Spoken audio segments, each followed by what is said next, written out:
The evening fog rolled off the docks of Truro City like a sloppy tongue, licking the salt from brickwork. Street lamps hissed, neon crackled, and somewhere a saxophone practiced a scale it would never master.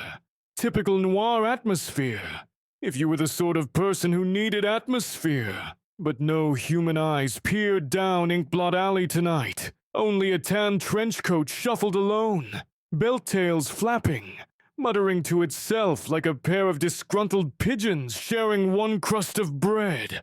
"Left side reporting," said a crisp, nasal voice from the coat's front panels. "Quiet night. No witnesses. No obvious motive, but plenty of opportunity." The coat's back half twitched. "Right side disagreeing as usual," it rumbled, basso and gravelly. "Plenty of motive. Who steals 3 crates of rare sardines without a motive, lapel?" "For the 1000th time, tail!" The front half snapped. "Stop calling me lapel. My name is—" "You don't have a name." The back half interrupted. "We're literally 2 halves of a single enchanted trench coat. We never needed names before we hung out a shingle as detectives."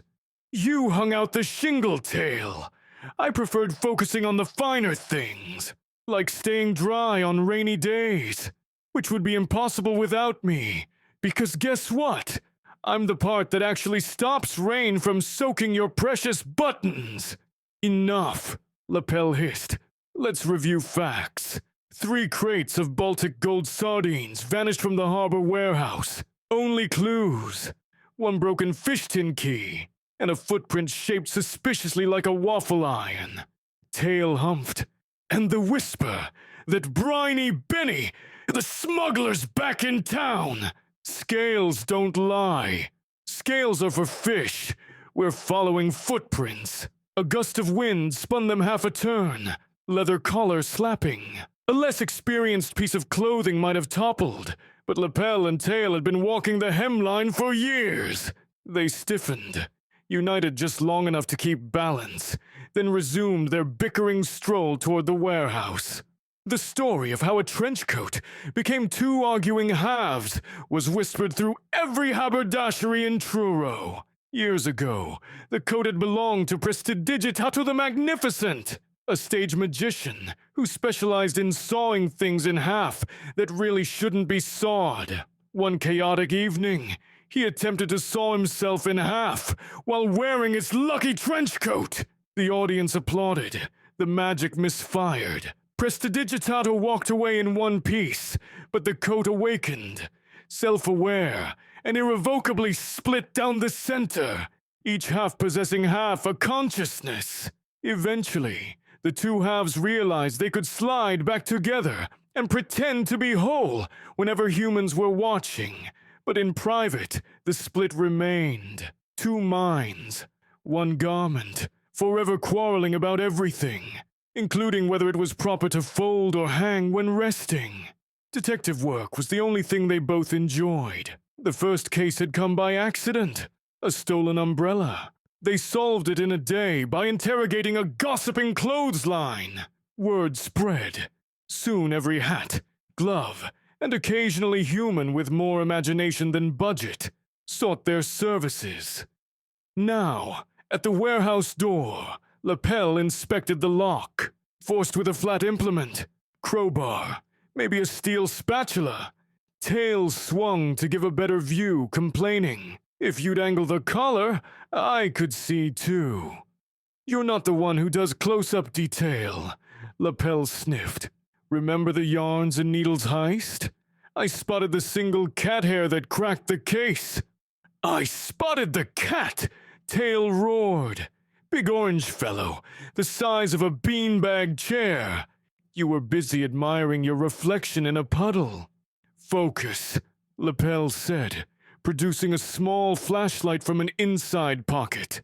Technically, it was Tail's pocket, which precipitated a fresh squabble about personal property.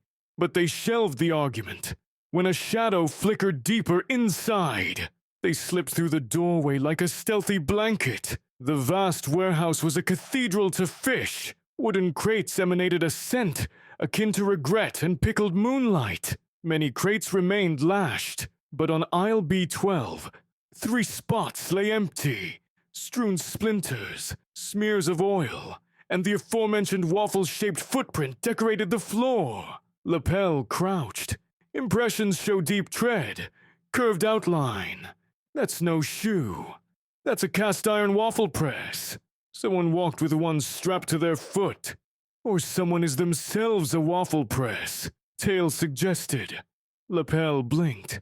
Sentient breakfast appliance. Possible. Remember, we're animate clothing. Let's not judge. Tail said, rough voice softening. World's weird. They snapped a quick photograph, slipped the flashlight back, and pivoted, only to meet a towering silhouette at the row's end. A burly man in a pea coat with the jawline of a disgruntled glacier. Warehouse closed. The man grunted.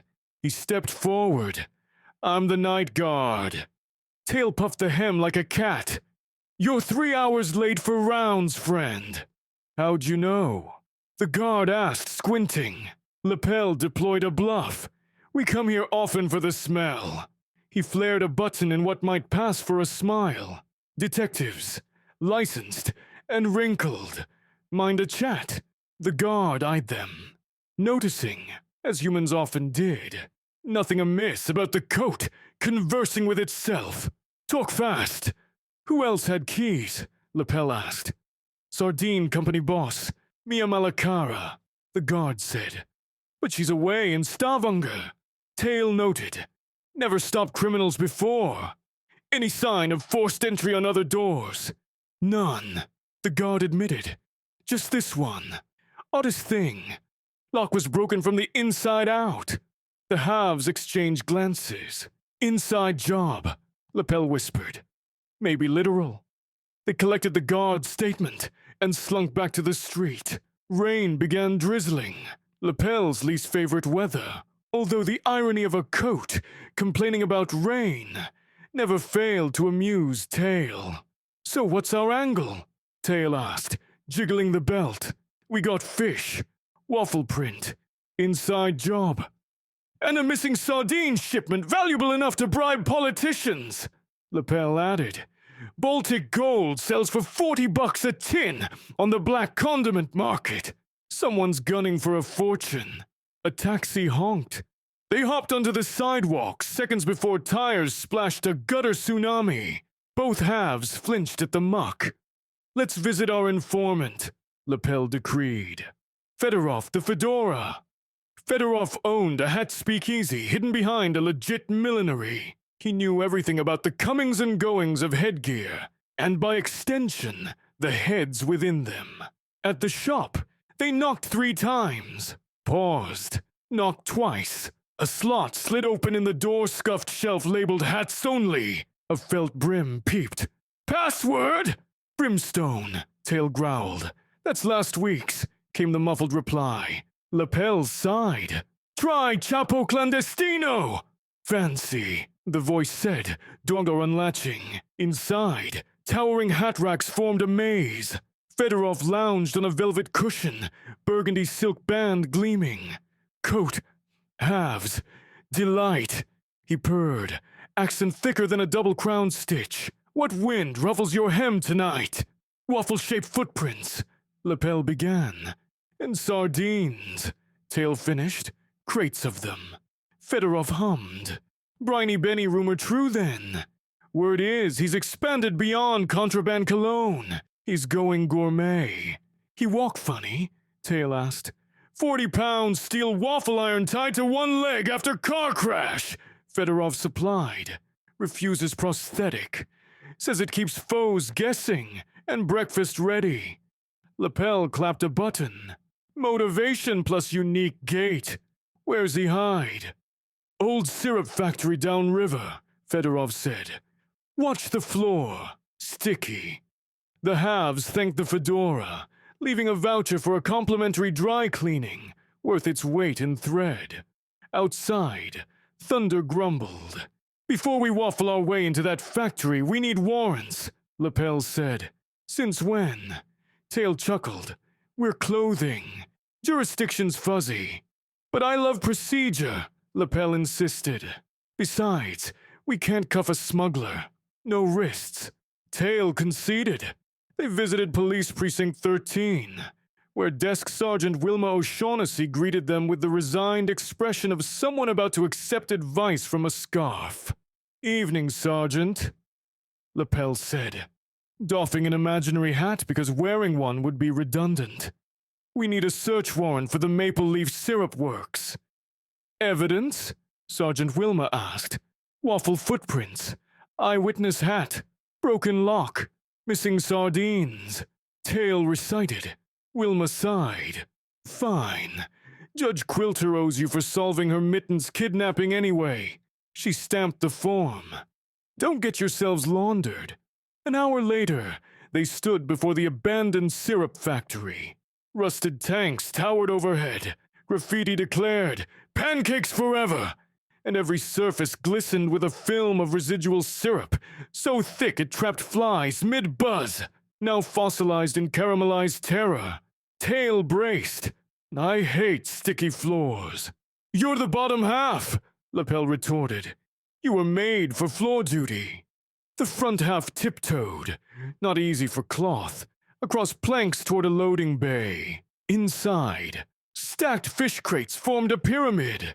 Briny Benny, unmistakable with waffle iron lashed to his right boot, and a slick mustache shaped like twin sardines, directed two henchmen.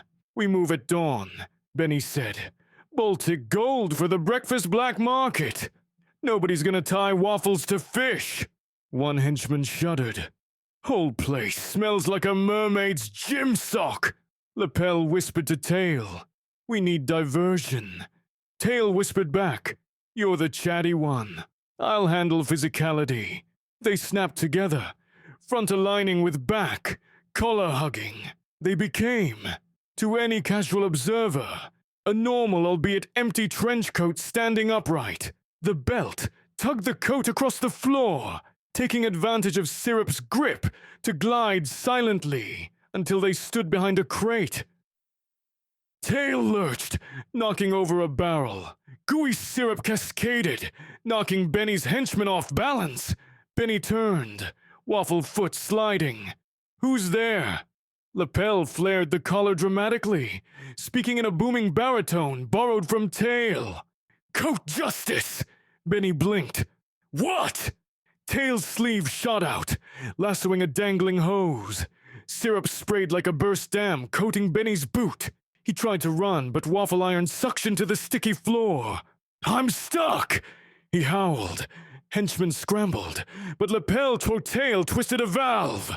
More syrup splashed, gluing culprits like flies. Sirens approached, Sergeant Wilma timing perfection. When cops busted in, they found an empty coat, standing like a victorious scarecrow. Lapel and Tail held still, pretending to be mere fabric.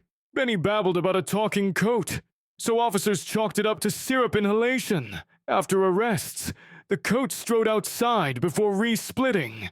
"Another case buttoned up," Lapel chirped. Tail harumphed. "We nearly got stitched. You never listened to my tactical advice." "My diversion succeeded," Lapel argued. "My sleeve launched the hose," Tail countered.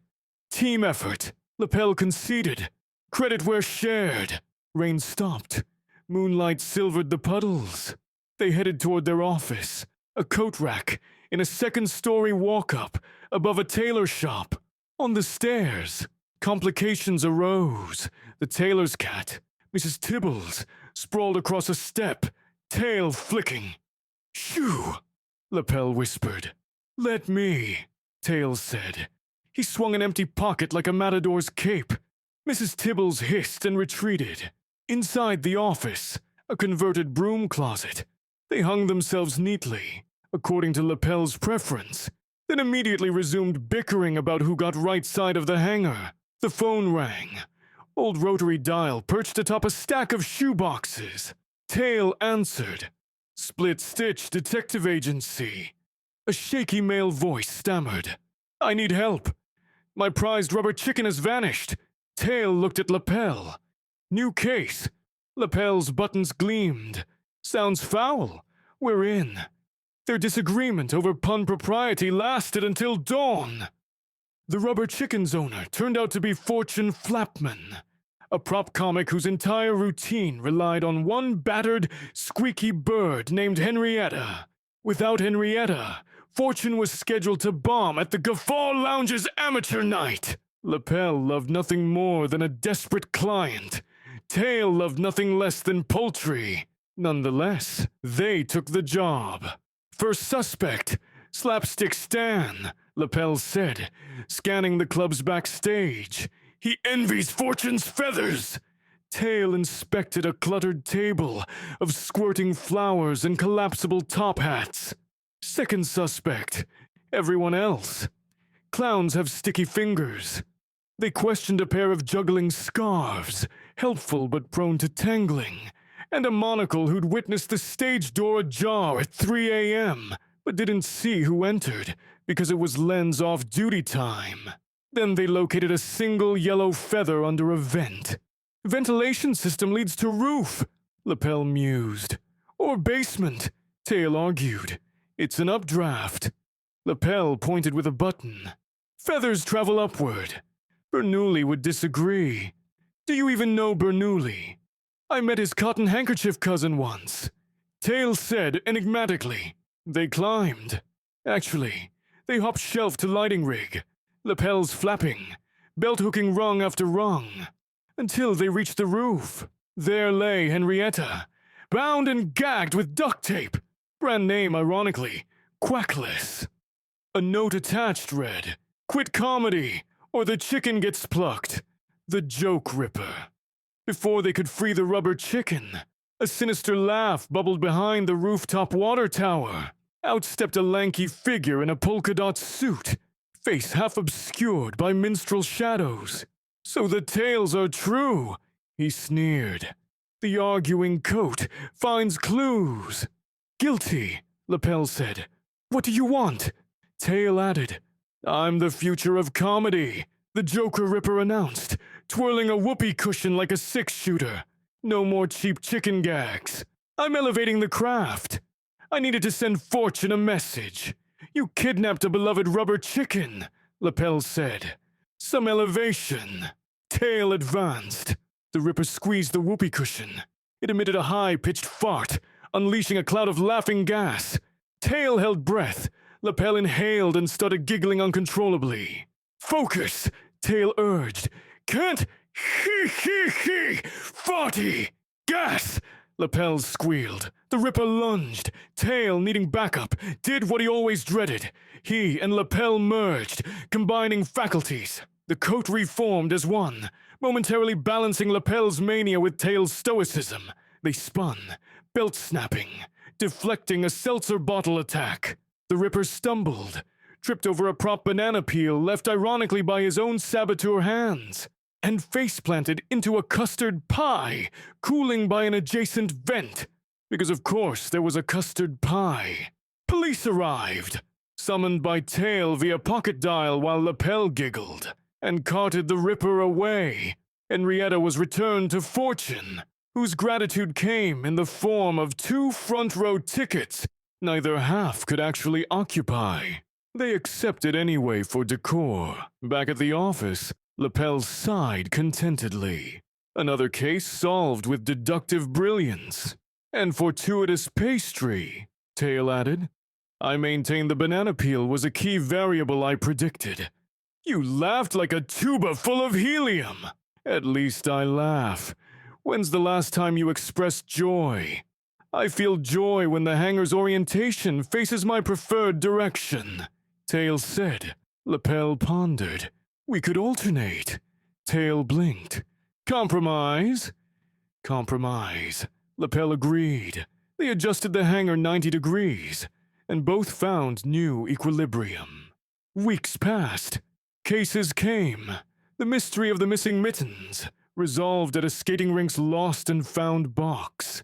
The enigma of the eel in the elevator, escaped sushi dinner.